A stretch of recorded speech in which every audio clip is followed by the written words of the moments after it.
Hi everyone, today I'm going to solve this problem and the problem is 2 power 4 power x is equal to 16 power 2 power x, and we need to find the value of x in this scenario. So let's start this problem. First of all, I'm going to make the base which is 16, and we know that which will be equal to 2 power 4, and after that I will substitute the value of 16, which is 2 power 4. I will get this expression.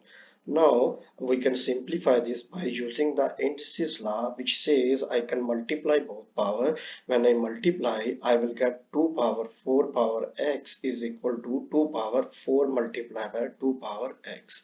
Now we can see that both bases are same. If both bases are same, then the power will be equal. So this means 4 power x is equal to 4 multiplied by 2 power x. Now we can simplify 4 power x, which can be written like that: 2 power 2 multiplied by x is equal to 2 power 2x, because we use the indices law in this case and we get this expression.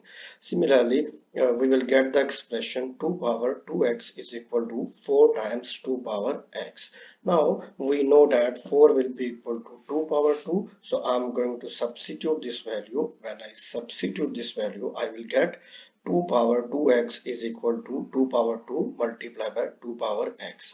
Now I'm going to use the indices law, which by using the indices law I will get 2 power 2x is equal to 2 power x plus 2.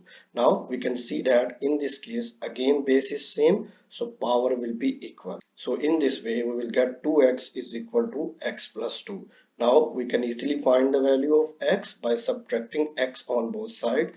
When I do that, I will get 2x minus x is equal to 2. Now 2x minus x will be equal to x, so we will get the value of x, which will be equal to 2.